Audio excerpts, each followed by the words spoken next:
De la naissance d'un enfant au transfert d'un patrimoine, chaque situation est unique et mérite d'être bien vulgarisée par des conseillers dans le domaine. Voici la chronique des bonsconseils.com avec Éric Veilleux et Bernard Paquette, conseillers en sécurité financière chez Des Bons Conseils Incorporés. J'ai Paquette, bon lundi. Bon matin. Comment ça va aujourd'hui? Ça va bien. Ouais. Moi, je fais partie de ceux qui aiment voir la neige arriver. Oui. Donc, Toi, ça fait ton bonheur ce matin. Oh, oui, totalement. Ben, écoute, faut s'en réjouir parce que ça sert à rien si on commence à trouver ça plate le 15 novembre. Ça va être là pareil. Le temps elle va être là pareil, puis le temps va être long en tabarouette. Là. C'est ça l'affaire. J'imagine que tu es un amateur de sport d'hiver. Moi, c'est ça. J'aime faire de la planche. Les enfants en font tout aussi. Ouais. Puis, tu sais, il y a un entre-deux là, quand tu as des jeunes enfants qui n'y a rien à faire. Là. Oui. Tu peux plus jouer au soccer, faire fret, t'as le trampoline non plus, plus de baignade. Vite, les sports d'hiver qui puissent arriver. Absolument. Aujourd'hui, on va parler d'un sujet qui nous touche tout le monde à un moment donné. Rose Soleil, c'est dans plus longtemps que nous, mais veut pas. Ben, je pense déjà pareil. C'est vrai? Ben oui, encore 50 jours. ans, là, facile, là. Presque, mais on va parler de la retraite parce qu'il faut se préparer. Il faut se préparer, puis même si on a tous des domaines différents, Ouais. c'est notre dernier domaine qu'on va faire, notre dernier métier qu'on va faire, ça va être retraité. Ben oui. Puis ça se prépare au même titre qu'on va se préparer pour rentrer dans une nouvelle carrière. Donc, c'est de savoir, il n'y a pas une personne qui va être pareille. Il y en a que leur rythme de vie à la retraite va être vraiment sur une base minimum. Les autres, ce qu'ils veulent, c'est d'être en congé, pouvoir s'occuper de leurs petits-enfants, pouvoir entretenir la maison, relax. Si c'est le cas, c'est sûr et certain que ta préparation va être différente de ceux qui ont l'intention de faire le tour du monde puis qui ont l'intention de voyager full pin, d'aller dans les grands restaurants. Ben, les planifications sont aussi personnalisées que les besoins aussi pendant qu'on travaille. Et, veux pas, tu peux pas arriver à 55 ans et dire, bon, on va commencer à ramasser de l'argent, moi, là. Non, il faut que ça se commence d'avance, mais en même temps, comme la ligne droite n'est jamais droite au complet, il y en a de temps en temps qui recommencent quasiment à zéro aussi à 50 ans. Ça arrive. Ben, ça l'arrive. Des séparations, des fois, ça peut être rough sur le portefeuille. Qu'un des deux se fait royalement manger la laine sur le dos, une maladie grave qui fait en sorte que tu es quelques années, un gros accident qui fait que tu es quelques années, quelques mois sans travailler, puis que tu viens gruger. On n'est pas à l'abri. Donc, tu sais, pour la préparation, ça, c'est sûr et certain, on n'en s'en sort pas, d'avoir des bonnes protections tout le temps qu'on va travailler. Puis ces protections-là, qu'est-ce qu'on fait aussi à l'approche de la retraite? Est-ce qu'on stoppe tout nécessairement? Tant qu'être sur les assurances, j'en parle là, c'est sûr et certain que le besoin d'assurance-vie va demeurer. On veut tous avoir un produit d'assurance-vie permanente pour faire en sorte qu'un jour, il y a un montant déjà qui soit là pour nous enterrer. Certains vont avoir l'intention de laisser un héritage aussi à leurs enfants. Fait que bien entendu, c'est une bonne idée. Puis ceux qui ont des biens imposables. Par exemple, j'ai des maisons à revenus, j'ai des maisons locatives. Au décès, il va y avoir une imposition qui va être là-dessus. Donc, c'est la valeur marchande que ça va avoir pris qui va être imposée à 50 %. Donc, il faut le prévoir. Puis même pour ce qui est des REER, on arrive tous avec des REER. Est-ce qu'on va avoir le temps de toutes les passer puis d'arriver? Notre plan A, ça serait que ça arrive à la scène près, que la dernière journée, on vient d'écouler notre dernier montant. Mais c'est pas comme ça que ça arrive. Si je décède puis j'ai encore des actifs, marié, ça va rouler au conjoint. Si je suis pas marié, qu'est-ce qui arrive? Les enfants. Bon, rendu là, oui, ça va aux enfants. Mais même si les enfants veulent le laisser placer, ils vont quand même avoir à payer l'impôt dessus comme s'ils faisaient une sortie totale. On l'a déjà mentionné, une seconde avant de mourir, c'est comme si on avait liquidé tous nos biens. Alors, tout ce qui demeure imposable, dans le fond, est à payer par la succession. C'est le moment, c'est le bout de le fun, ça. Fait que mettons que t'as encore full de REER, s'il enlève cet argent-là, l'impôt est imposable. C'est imposable. Puis même si, comme je mentionnais, même si l'argent reste placé, c'est comme si on le sortait, donc il faut aller donner l'impôt dessus. On n'a pas le choix. Et là, tu disais, il y a pas juste. Il y a plusieurs façons de se préparer, là. Il n'y a pas juste. Tout le monde a le cliché de dire, ça prend des REER. Oui, il n'y a pas que ça. Je vous dis, je suis certain que vous l'avez déjà en tête. C'est quoi le montant, à peu près, qu'ils disent qu'il faudrait avoir à la retraite? C'est quoi le pourcentage de notre salaire? Il me semble que j'ai déjà entendu 80 %, ça se peut-tu? OK. 70, c'est qu'est-ce qui roule le plus, 70 de notre brut. Ce qui reste un montant énorme, mais comment je vais arriver à la retraite? Comme j'ai mentionné tout à l'heure, dépendamment de nos projets de retraite, ça va varier beaucoup. J'arrive si j'ai plus d'hypothèque du tout, puis que moi, mon but, comme j'ai mentionné tout à l'heure, c'est juste de vivre puis de profiter des gens autour de moi. Ça se peut que 70 % j'en ai en masse, puis il va savoir trop. Puis est-ce que j'ai des CELI qui sont full à côté parce qu'il y a d'autres montants que des REER aussi. Donc, dépendamment de la structure la préparation s'est faite pour la retraite, ben il y en a qui vont avoir besoin de beaucoup moins de côté que d'autres. Ouais.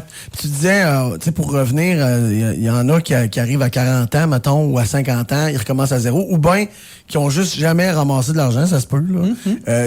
Ils ont des alternatives aussi. Il y a des alternatives. Fait que d'avoir des liquidités, on parle souvent de la marge hypothécaire. Je crois que c'est un peu incontournable. À la retraite, tu sais, oui, on veut plus accumuler une dette, mais sans avoir à l'utiliser nécessairement, d'avoir la marge hypothécaire sur notre maison, ça nous permet que s'il y a un pépin, ben je l'ai d'accessible. Parce que quand que ça va pas bien financièrement, c'est pas là qu'on peut aller cogner à une institution financière puis qu'ils nous donne un coup de main. Parce que justement, ça va plus bien financièrement. Exact. Ils voudront pas nous prêter. Ouais. Fait que c'est de le préparer d'avance.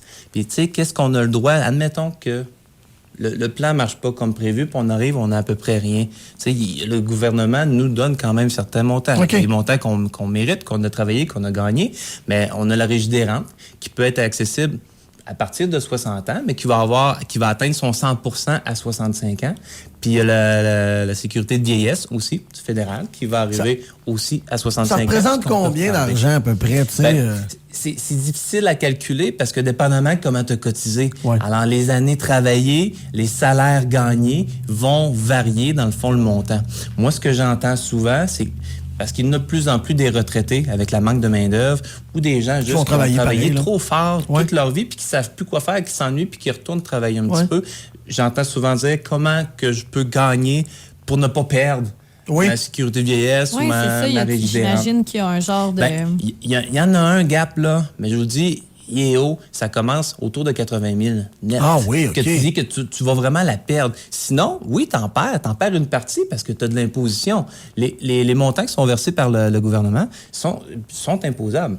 Sauf le supplément de revenu garanti, advenant le cas que en couple, ou si je suis un célibataire, si mon revenu est dans les minimums, dans le fond, qu'on peut acquérir, j'ai le droit aussi à un montant supplémentaire qui s'appelle le supplément de revenu garanti, que lui va être versé net.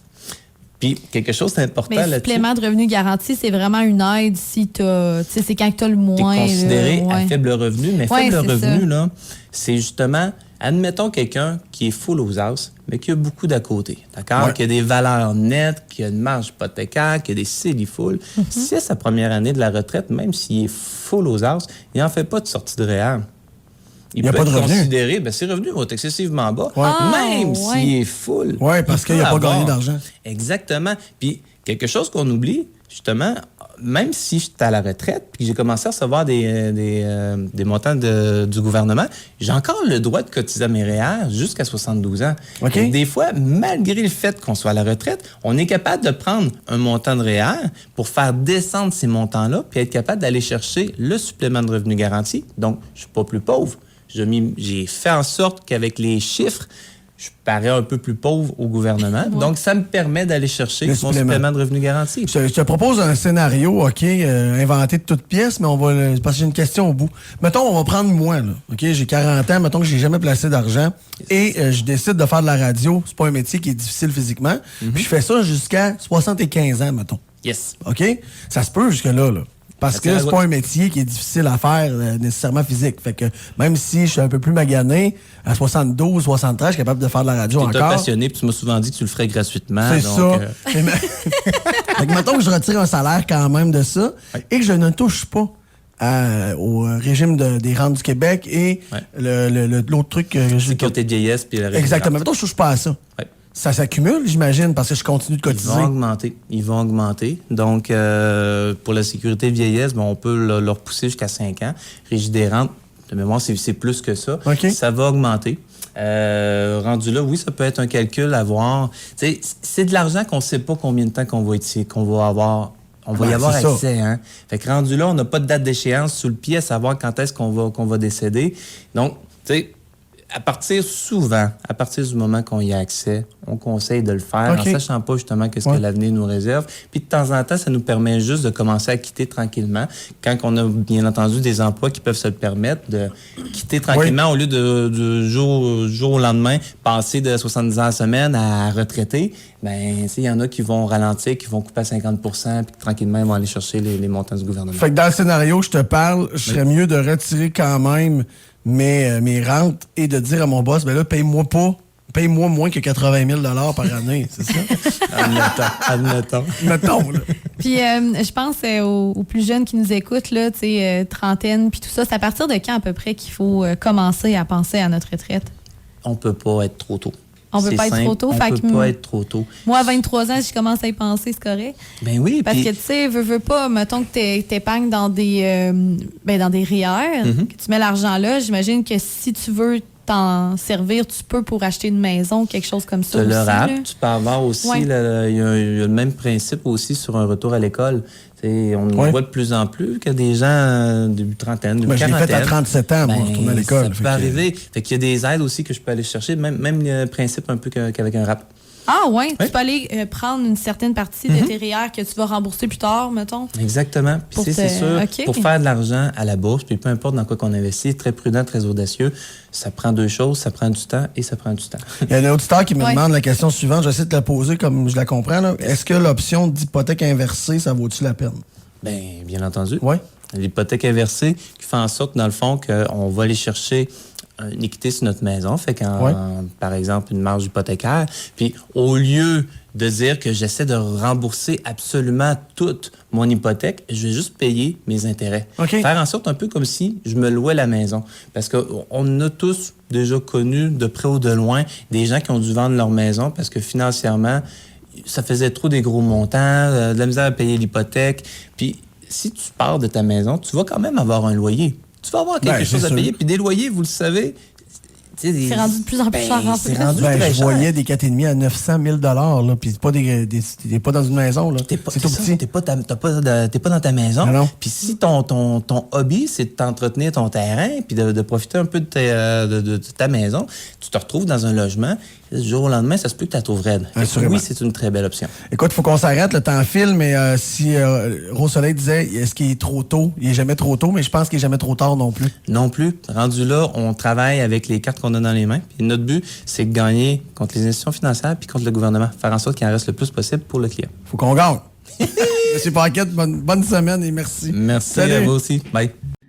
Desbonsconseils.com vous a été présenté par Éric Veilleux et son équipe située au 135-25 boulevard Lacroix à Saint-Georges. De la naissance d'un enfant au transfert d'un patrimoine, différentes stratégies s'offrent à vous. Parce que chaque situation financière est unique, vous devez vous assurer d'en tirer le maximum. Notre équipe d'expérience est là pour vous donner les bons conseils dont vous avez besoin. Communiquez avec nous au 228-72-24 ou desbonsconseils.com.